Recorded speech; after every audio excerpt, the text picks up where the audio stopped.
Mercedes, BMW, and Audi, three of the automotive world's most influential names, abruptly exited the American market overnight without warning or explanation. This sudden retreat, triggered by a single policy decision, erased not just luxury options but also billions in investments, tens of thousands of jobs, and a century of prestige.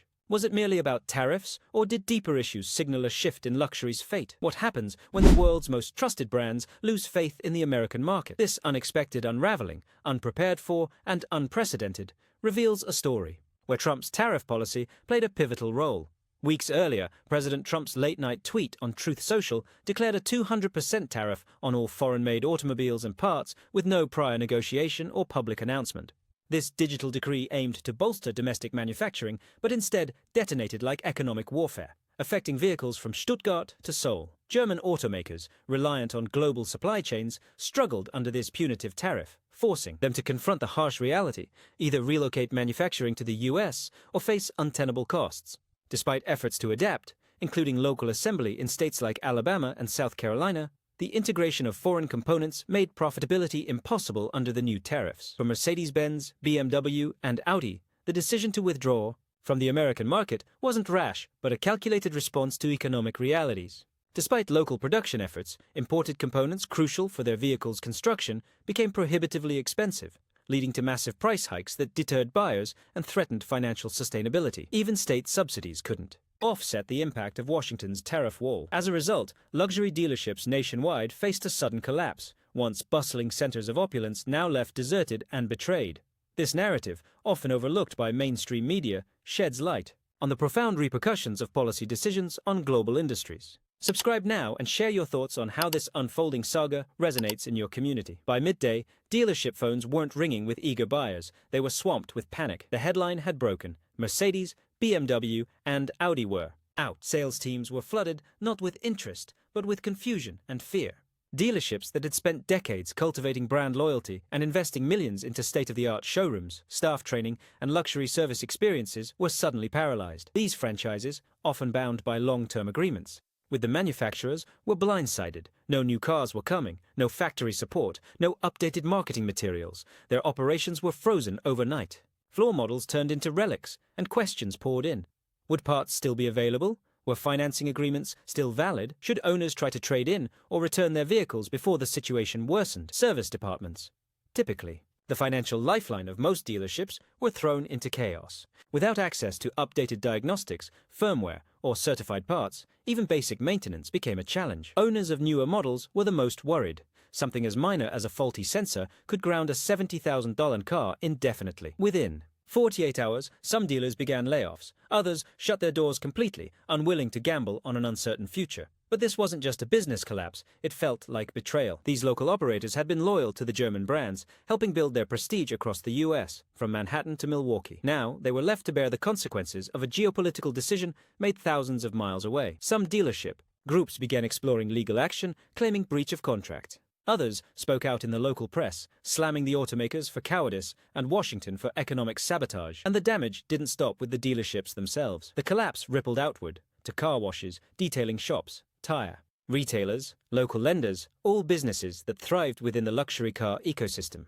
What unraveled wasn't just a network of showrooms, it was a local economic fabric, painstakingly woven over generations, now shredded in weeks. Meanwhile, on Wall Street, the smartest players were already one step ahead. Before the press releases hit, before dealers were notified, before staff were corralled into emergency meetings, a quiet sell-off had begun.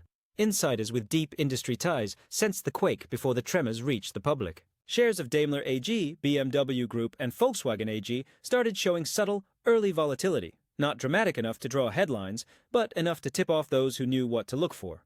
But enough to raise eyebrows among those watching closely.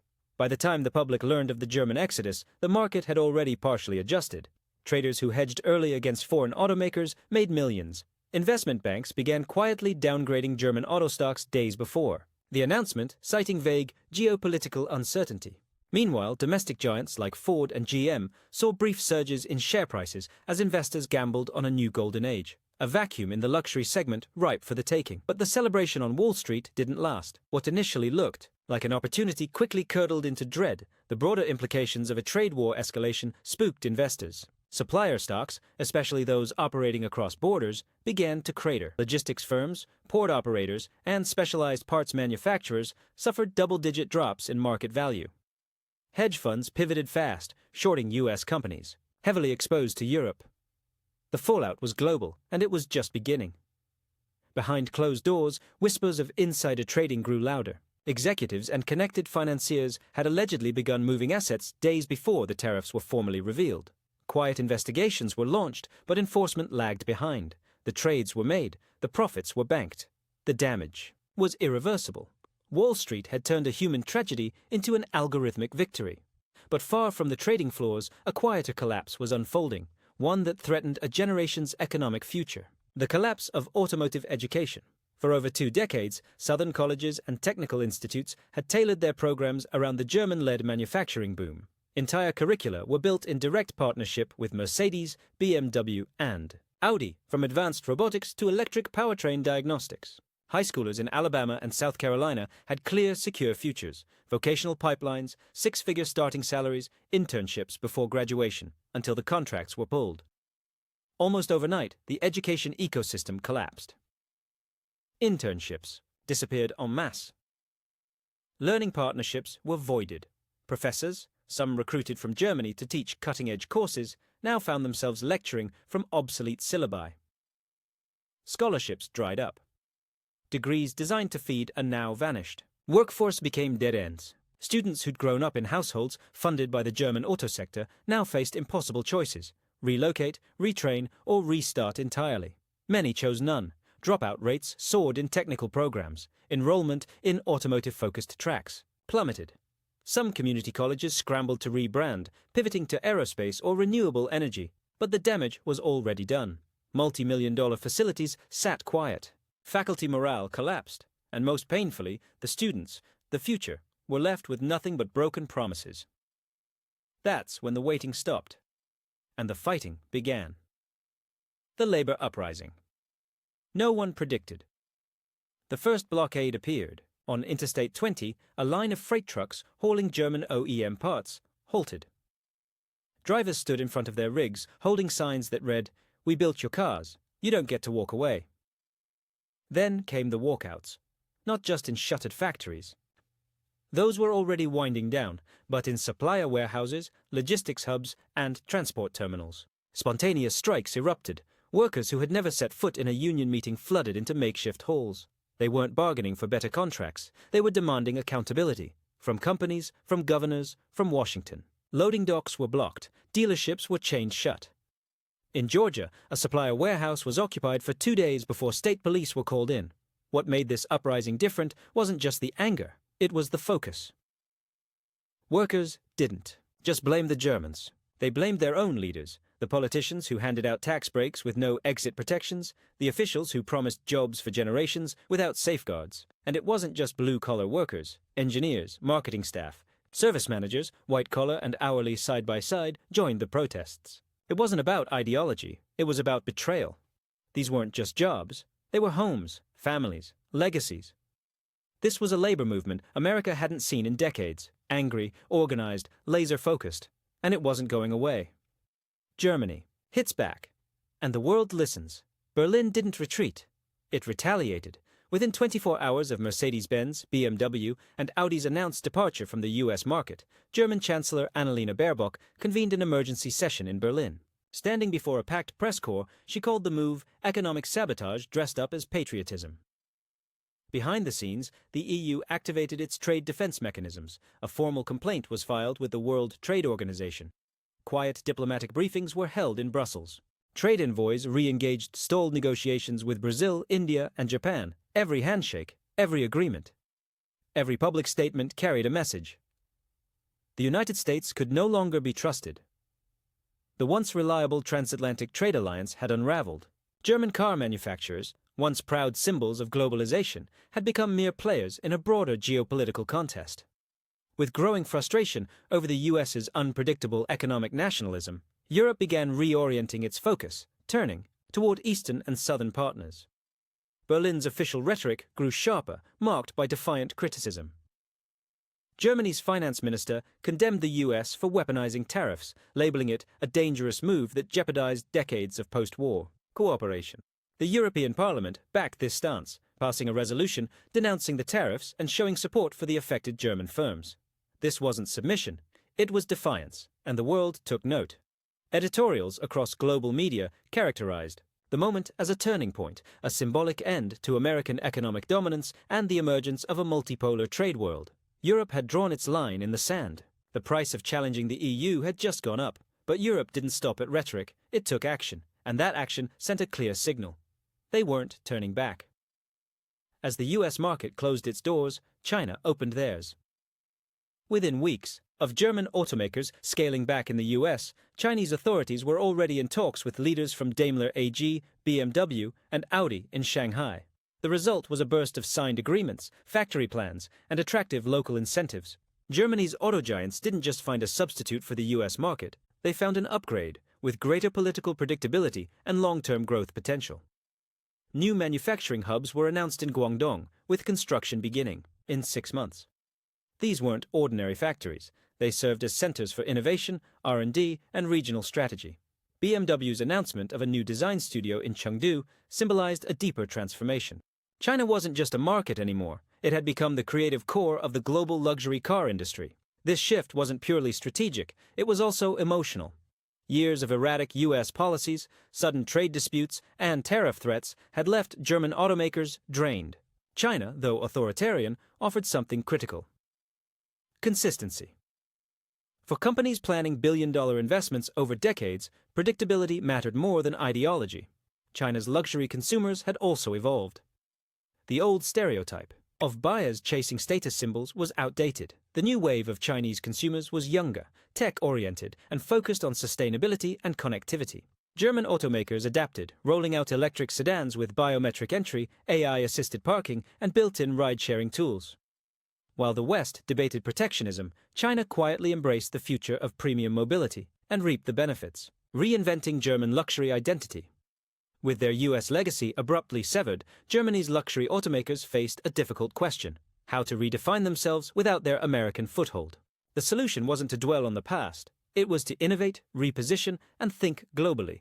Mercedes-Benz launched its New Legacy campaign across Europe and Asia, spotlighting a future rooted in electric mobility, sustainability, and software integration. The iconic S-Class was reimagined, not just as a car, but as a digital hub in a connected lifestyle. BMW rebranded around emotion and human experience. Shifting away from pure performance, the company introduced its Feel Electric campaign, which combined biometric feedback with real-time customization. Traditional ads with scenic drives and plush interiors were replaced by visions of smart cities, health-focused dashboards, and urban autonomy. BMW was no longer selling cars, it was offering a seamless, intelligent, premium mobility experience. Audi took a distinct route, emphasizing its precision and design ethos. It launched the Beyond the Drive program, a fully digital loyalty ecosystem offering real-world benefits like luxury hotel access, concert experiences, and co-branded EV lounges. German car makers were no longer just producing vehicles, they were redefining themselves as lifestyle brands. In a world beyond US expectations, they were free to craft new definitions of luxury, suited to emerging markets and evolving cultural values. But while they found renewed purpose abroad, something remained hollow in the United States. To their American loyalists, these brands hadn't reinvented, they had vanished. Across the US, a quiet revolution emerged. In garages and backyards, a new underground car culture took shape. Gone were dealership visits and branded service centers. Instead, socket wrenches, LED work lights, and YouTube tutorials lit the way. Owners of Mercedes, BMWs, and Audis, now left without official support, banded together in online forums and DIY communities. They weren't just fixing their cars, they were safeguarding a legacy. This grassroots movement blossomed into something vibrant. Enthusiasts sourced rare parts, translated German service manuals, and shared repair techniques. Facebook groups like Audi After America and Loyal to the Three gained tens of thousands of followers. For many, owning one of these vehicles post-exit was about more than driving. It was about belonging. Some went further. Tuners and builders transformed abandoned luxury models into expressive works of art. Tesla motors were swapped into old Mercedes sedans. Infotainment systems were hacked and reinvented. Without corporate oversight, creativity took over. The withdrawal of German automakers hadn't killed the culture. It had made it more intimate and raw. It was no longer about luxury as convenience, but luxury as resilience. But this resurgence came from necessity. Without parts pipelines or service warranties, self-reliance became the norm. What was once a premium experience became a labor of love. Still, within that shift was something powerful and defiant. This wasn't retreat. It was reinvention. Every garage became a shrine, every enthusiast a caretaker of a fading legacy. Meanwhile, the broader business world was waking up to something much bigger than tariffs. They were questioning America itself. For decades, the U.S. had been considered the safest major market, politically stable, legally predictable, and welcoming to global business. The sudden exit of Europe's top automakers shattered that illusion. Inside boardrooms around the world, a haunting question began to spread. Is the U.S. still a safe place to invest? This wasn't political. It was practical. Firms began re-evaluating American operations, factoring in the risk of volatile trade policy, unpredictable regulation, and ideological leadership swings. Risk models were rewritten. Financial institutions accounted for policy-driven revenue shocks. Internal committees at major companies ran stress tests for worst-case trade scenarios, including pharmaceuticals and aerospace. Some began drawing red lines around the U.S., not boycotting it, but treating it as high risk. Expansion plans came with shorter terms, legal escape clauses, and fallback partners in places like Canada, Vietnam, Japan, and Australia. This wasn't just an economic disruption, it was a crisis of confidence. For a country that had long marketed itself as the bedrock of global capitalism, the psychological damage was profound. Beneath the numbers and the negotiations, something deeper was dying.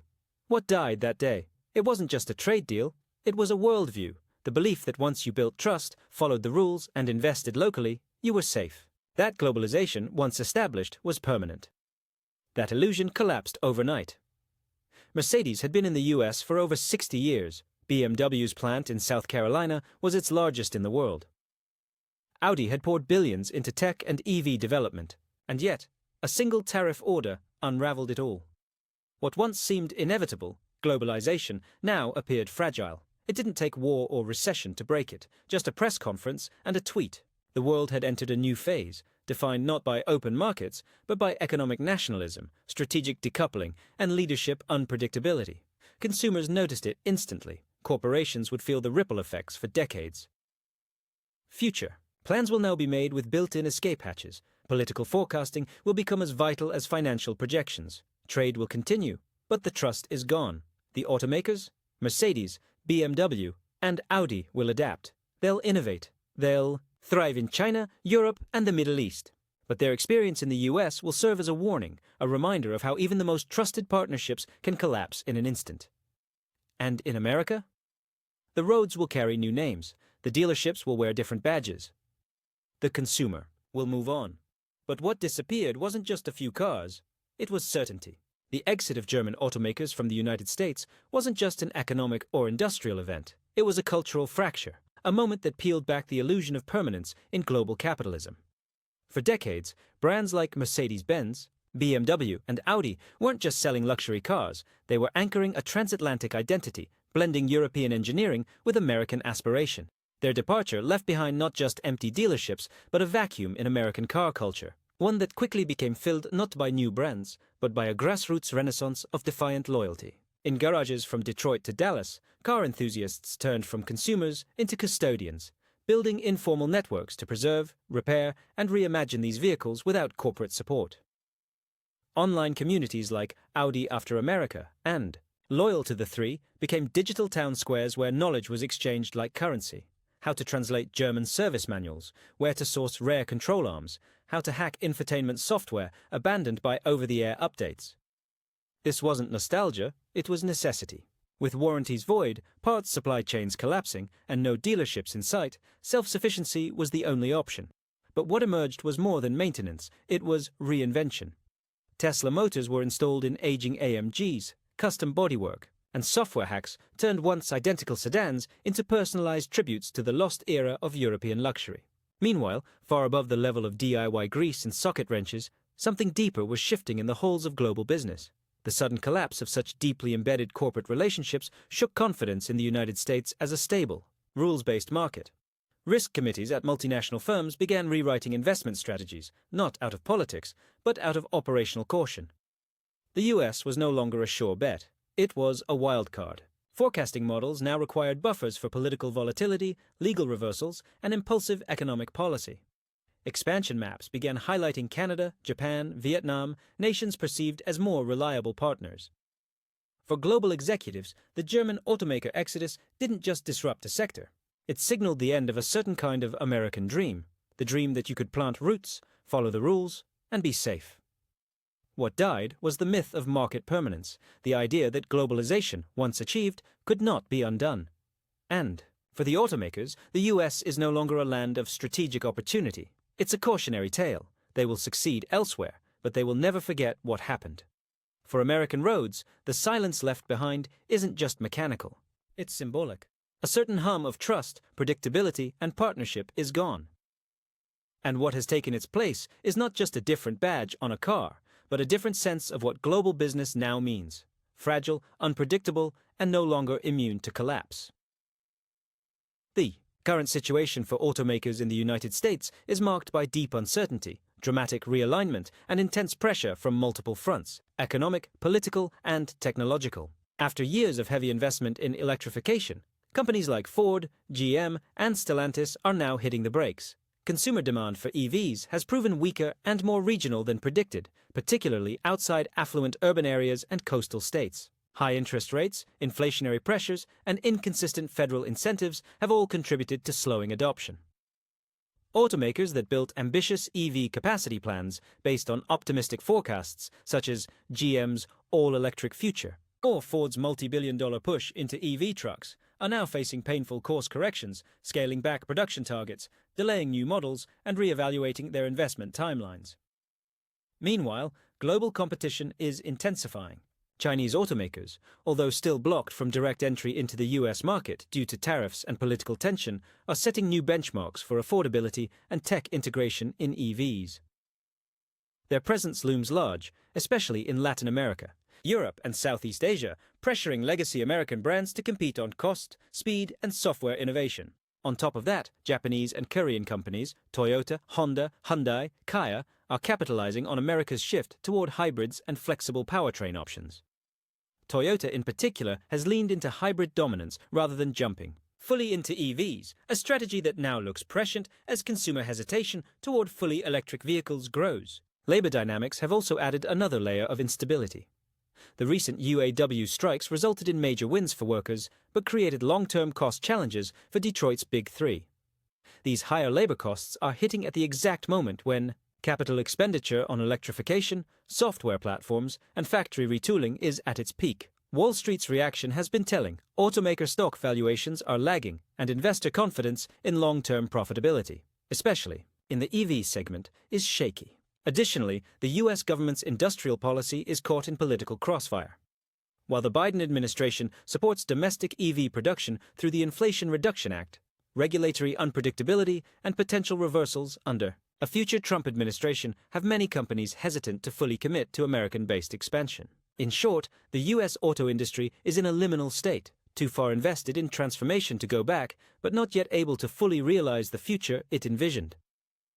Automakers are under pressure to diversify supply chains, manage labor costs, stabilize EV strategies, and retain consumer trust in a highly polarized and fragmented market. The industry isn't collapsing, but it's not thriving either. It's grinding through a structural, strategic, and cultural realignment that could take years to resolve. The future of car buyers in the US is rapidly shifting toward a landscape defined by caution, fragmentation, and deep skepticism. No longer a monolith, the American car buyer is now split across income levels, regional divides, and ideological lines, all shaped by rising prices, economic instability, and a growing distrust in both corporate messaging and government policies.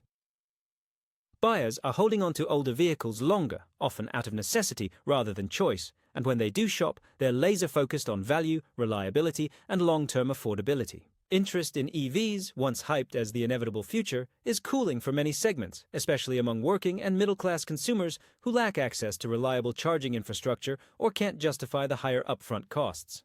Hybrids, are surging in popularity as a practical middle ground, while traditional internal combustion vehicles remain dominant in rural areas and among buyers skeptical of electrification. Simultaneously, digital natives are transforming the shopping experience, turning to YouTube, Reddit, and TikTok instead of dealerships and relying on peer reviews and DIY forums to guide their decisions.